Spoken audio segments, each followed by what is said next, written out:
గాంధీ కళ్లల్లో ఆనందం చూడడానికి తెలంగాణ ప్రజలను మోసం చేస్తున్న ముఖ్యమంత్రి రేవంత్ రెడ్డి అని మెదక్ జిల్లా అధ్యక్షురాలు పద్మా దేవేందర్ రెడ్డి అన్నారు. నేడు మెదక్ జిల్లా కేంద్రంలో దీక్ష దివాన్ దానికి హెడ్ పోస్ట్ ఆఫీస్ వద్ద నిర్వహించారు. ఈ సందర్భంగా జిల్లా అధ్యక్షురాలు పద్మా దేవేందర్ రెడ్డి మాట్లాడుతూ నాటి ఉద్యమ జ్ఞాపకాలను నెమరు వేసుకుంటూ కేసీఆర్ ప్రజల గుండెల్లో నిలిచిపోయారని, కేసీఆర్ అంటే తెలంగాణ అని అన్నారు. తెలంగాణ ప్రజల అధిష్టానం గల్లీలో ఉంటుంది గాని ఢిల్లీలో ఉండదని ఆమె ఎద్దేవా చేశారు. ఢిల్లీలో అధిష్టానం నిర్ణయిస్తే రేవంత్ రెడ్డి అమలు చేస్తున్నాడు అని చెప్పారు. మెదక్ జిల్లాలో రైతుల వద్ద నుండి ధాన్యం కొనుగోలు చేయాలంటే మాజీ మంత్రి హరీష్ రావు పాదయాత్ర చేస్తా అన్నందుకు ప్రభుత్వం దిగివచ్చి ధాన్యం కొనుగోలు చేస్తుందని ఆమె అన్నారు. ఈ సందర్భంగా నర్సాపురం ఎమ్మెల్యే సునీతా లక్ష్మారెడ్డి మాట్లాడుతూ తెలంగాణ ప్రజల గుండెల్లో కేసీఆర్ నిలిచిపోయారని ఆమె అన్నారు. కేసీఆర్ చిత్రపటానికి పూలమాలను వేసి పాలాభిషేకం చేశారు. అనంతరం ఫోటో గ్యాలరీ ఓపెన్ చేశారు.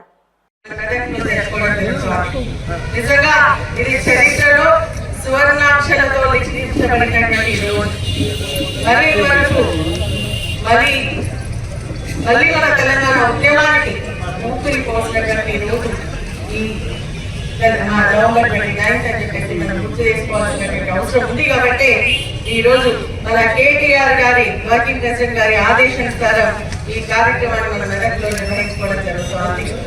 నిజంగా మరి తెలంగాణ వచ్చుడో మరి కేసీఆర్ తెచ్చుడో అనే నినాదంతో ఆమర నిరాహార దీక్ష చేపట్టినటువంటి కేసీఆర్ గారి స్ఫూర్తితోనే ఈ రోజు మనం తెలంగాణను సాధించుకోగలిగిన తెలంగాణ రాష్ట్రం ఏర్పడింది అని చెప్పేసి మనం అందరం కూడా తెలిసినటువంటి విషయం. మరి ఈరోజు మరి చాలా మంది మాట్లాడుతూ ఉన్నారు ఏంటంటే కేసీఆర్ గారి వల్ల తెలంగాణ వచ్చిందా సోనియా గాంధీ గారి చెప్పారు. సోనియా గాంధీ గారు మరి నేను ఆ రోజు కాంగ్రెస్ పార్టీలో ఉన్నాను. నేను 40 మంది శాసనసభ్యులలో మరి నేను ఒకదాన్ని సంతకం చేసి తెలంగాణ రావాలి అని చెప్పేసి 1999-2000 మధ్యలో ఇవ్వడం జరిగింది. కానీ ఆ రోజు నుంచి మరి తెలంగాణ ఇచ్చింది ఆ రోజు ఇచ్చింది. కానీ కేసీఆర్ గారి దీక్ష ఉద్యమం ద్వారానే ఈ రోజు మన తెలంగాణ సాధిస్తున్నాం. కానీ ఆ రోజు కూడా కాంగ్రెస్ పార్టీలో ఉన్న తెలంగాణ ఉద్యమం ఎక్కడ జరిగినా ఇండైరెక్ట్ గా ఉల్టా పచ్చిగా మా వంతు సహకారం నేను అందించడం జరిగింది అని చెప్పి కూడా నేను మాట్లాడుతూ తెలంగాణ ఉద్యమం విషయంలో ఆ తెలంగాణ తీర్మానం విషయంలో మాట్లాడుతూ కూడా చెప్పడం జరిగింది.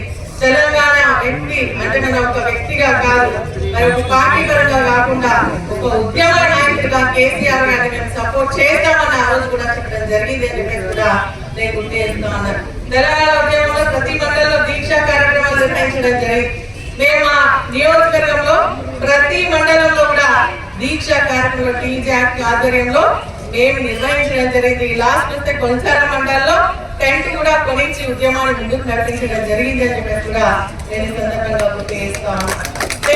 మేము కాంగ్రెస్ లో ఉన్న ఆ రోజు ఖచ్చితంగా తెలంగాణ రావాల్సిందే. తెలంగాణలో కేసీఆర్ గారు ఎక్కడ మీటింగ్ పెట్టినా కూడా అక్కడ మరి మేము తప్పకుండా టీవీలో కూర్చొని వారు మాట్లాడేటువంటి ప్రతి ఒక్క విషయాన్ని కూడా మేము విన్నాము. మేము తెలంగాణ ఉద్యమం కోసం పాటుపడుతూ మరి ఏదైనా రాష్ట్రం వచ్చిందంటే మరి మంత్రివర్గంలో నీళ్ళు వస్తే ఎందుకంటే అప్పుడు ఏమైతే తెలియని పరిస్థితి. కేసీఆర్ గారు కర్ణాలలో దీక్ష ప్రారంభించారు. కేసీఆర్ బయలుదేరుతున్నారు. ప్రొద్దున 8 గంటల వరకు ఆ దీక్షా స్థలం చేరాలి సిద్దిపేట. కేసీఆర్ గారు అరెస్ట్ చేయడానికి రంగం సిద్ధం చేస్తే అక్కడ ఎంతో మంది మహిళలు కేసీఆర్ చుట్టూ నిలబడి దాన్ని ఆపగలిగిండ్రు. కానీ ఎప్పుడైతే కేసీఆర్ బయలుదేరుతుండ్రో ఆ సందర్భంగా పోలీసులు ఒక కుట్ర చేసిండ్రు, గవర్నమెంట్ ఒక కుట్ర చేసింది. మేమందరం కేసీఆర్ వచ్చేంత వరకు వెయిట్ చేస్తున్నాం సిద్దిపేటలో.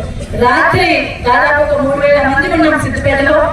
మేము 3000 మంది ఉంటే 2000 మంది పోలీసు వాళ్ళు కూడా ఉన్నారు. అప్పుడు మహేష్ లడ్డా ఉంటే వారి ఆధ్వర్యంలో చాలా మంది పోలీసులు దాని చెక్కడాలు చెక్కడాలు ఒకటి వాళ్ళ లాఠీ వాటర్ క్యానన్లు రోడ్ పార్టీ సిఆర్పిఎఫ్ ఇంకేపీఎఫ్ ఉన్నదో అందరూ తెచ్చుకొని ఎప్పుడు దీక్షను భగ్నం చేద్దామని చూస్తున్నారు. ఆ సందర్భంలో రాత్రి 2-3 గంటల ప్రాంతంలో గౌరవ కేసీఆర్ గారు ఫోన్ చేసి అక్కడ ఏం నడుస్తుంది, ఏమైతుంది, మేము సిద్ధమైనాం, మేము ప్రొద్దున 6 గంటలకు బయలుదేరుతాం, 8-7:30 వరకు అక్కడ చేస్తాం, మీరు అందరూ సమాయత్తంగా ఉండండి అని చెప్పేసి మమ్మల్ని అందరూ అలర్ట్ చేయడం జరిగింది. నిద్ర పోకుండా నిద్ర పోతే ఆ టెంట్ కింద పేద 3000 మందితో పేద జాగ్రత్త ఆ టెంట్ వేసిండ్రు. ఎక్కడో అక్కడ కోసం కొరిగితే ఎక్కడ పోలీసు వాళ్ళు వస్తారని చెప్పేసి కళ్ళలో వత్తులేసుకొని మేలుకుతూ ఉన్నారు. ఒక్క ఒక్క నాయకుడు కూడా అక్కడ నిద్రపోలే. అలాంటి సందర్భంలో మరి కేసీఆర్ గారు బయలుదేరుతున్నారు. అలగంతుల వరకు వచ్చి అనగానే పోలీసులు మరి కుట్ర కొద్ది కేసీఆర్ గారు దారి మళ్లించి అక్కడ అరెస్ట్ చేసి మరి ఎక్కడ తీసుకుపోతుందో తెలియదు అన్ని పోలీస్ స్టేషన్ తిప్పే విధంగా అక్కడికక్కడే మాయం చేసి తీసుకెళ్ళారు.